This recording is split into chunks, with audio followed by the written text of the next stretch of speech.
ngithe ake ngikhulume nani namhlanje ngento engibona ukuthi iyaqhubeka noma thina sazi ukuthi siphila ezweni eliphila ngokuthi linombuso wentando yeningi. I'm greeting all of you in our beautiful country, South Africa. I thought it was necessary for me to talk to you today about some developments which I believe are painting a very serious picture to the behavior of our country's important broadcasting machines that we have in our country. I had an interview with the SABC on the 22nd, just 2 days ago, wherein they were seeking to have the views from me as a leader of the new party that has come in the country, Mkhonto weSizwe. I had to express myself in what I know as a democratic country, where there is a freedom of speech. And unfortunately, I've just heard that the SABC blocked that meeting we had with their publishers. This is something out of this world because South Africa is a democratic country, freedom of speech, everything.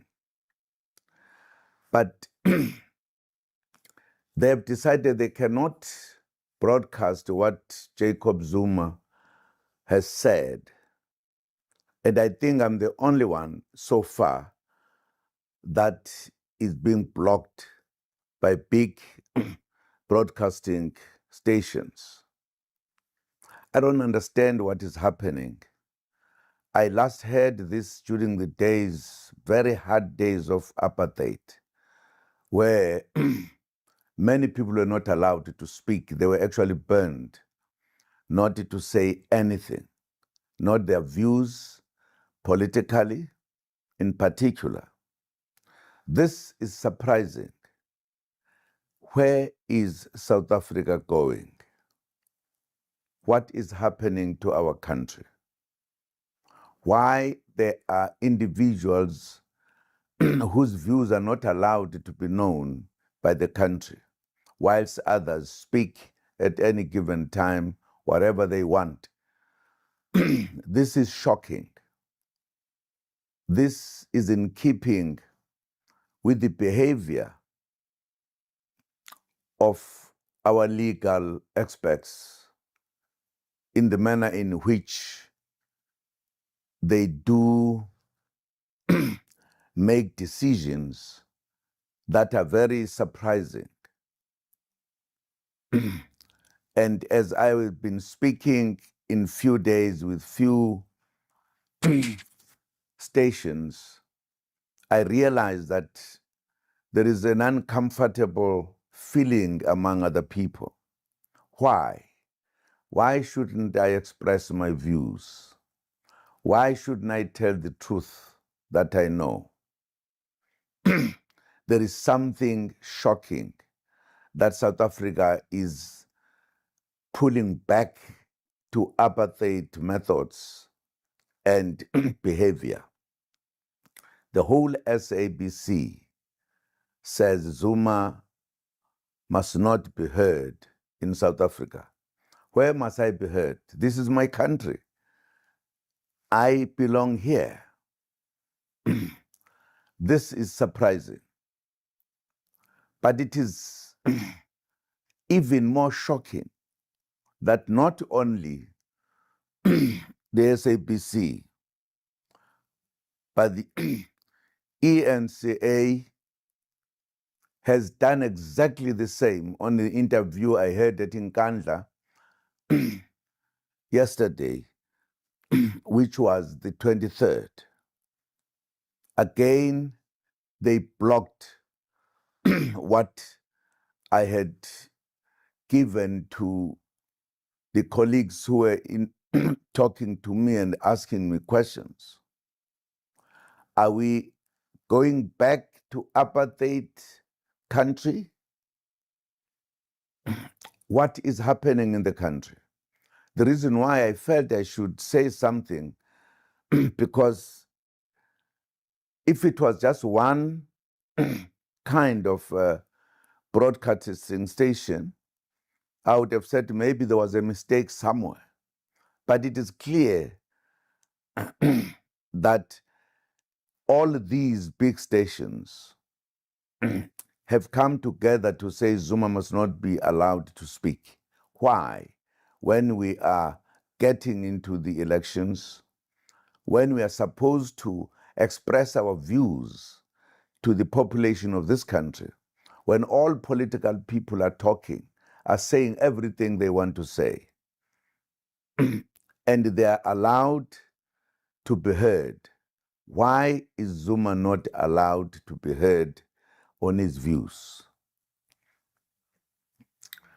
In other words, whether it is the media or the judiciary in particular, they are waiting to ensure that Zuma's views must not be heard. Why?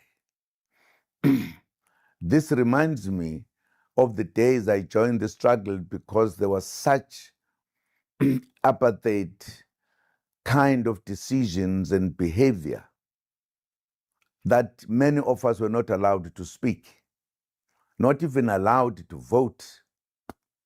Now we're about to vote, I'm campaigning.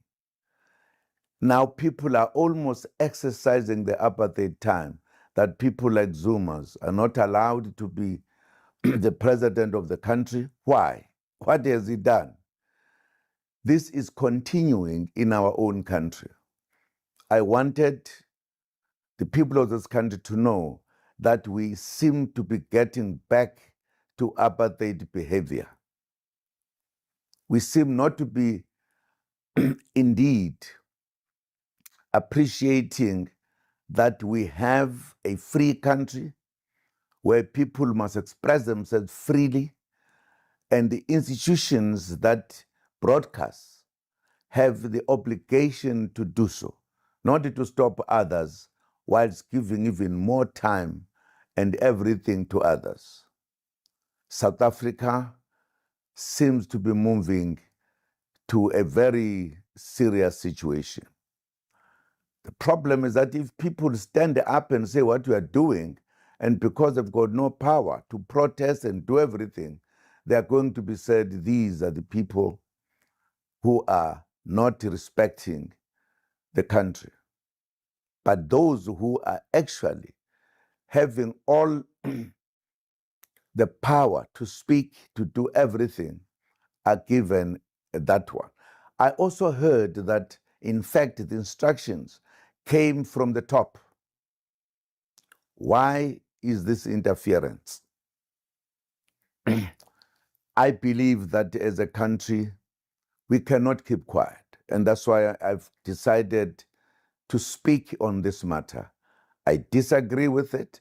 I think it is a difficult kind of thing to understand and to believe this was the South Africa with the democracy that everybody has been saying is number one democracy. Is there a democracy?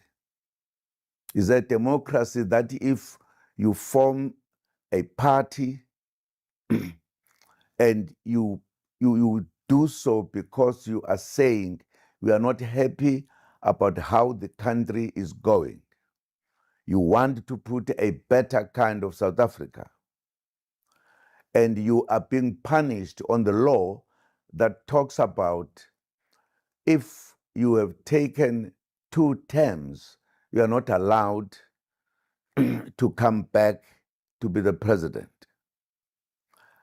Me, I did not finish my 2 terms. There was interference. So that part of the law should not apply on me. That's one thing. But the second thing, I did all of that when I was a member of the African National Congress. I don't know what the law says if I establish my own party, a new party that has never been there before, and I say I want to lead that party to become the president and change the wrong things of this country. I don't know where is the law that says so, because I've never come across it, that if you come up with a new party, therefore you are a new kind of a president of a new party, but you are not allowed to do so. I don't understand. This seems to be getting worse to what used to happen before the freedom of South Africa. I think all of you should look into this. You should not ignore it, because it can take us very far. I have an experience why I'm talking.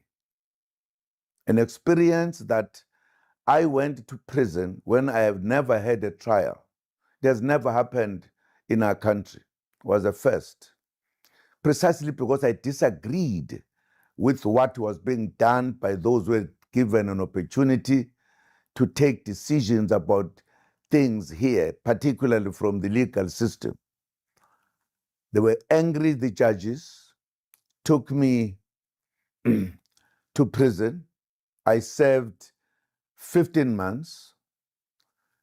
And who had put the case? It was the man who is in charge of the toppest part of our legal system in South Africa, the Constitutional Court. They were instructed by their chief, who was a chairperson of an institution that had been established to deal with the matters of corruption or whatever.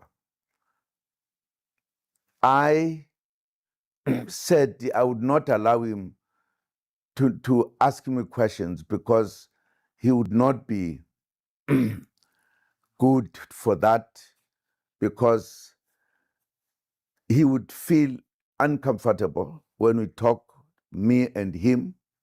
And I thought he was not going to be the kind of a man who will do what he was supposed to do. He will be biased. He argued with me and got angry and charged me straight to the Constitutional Court.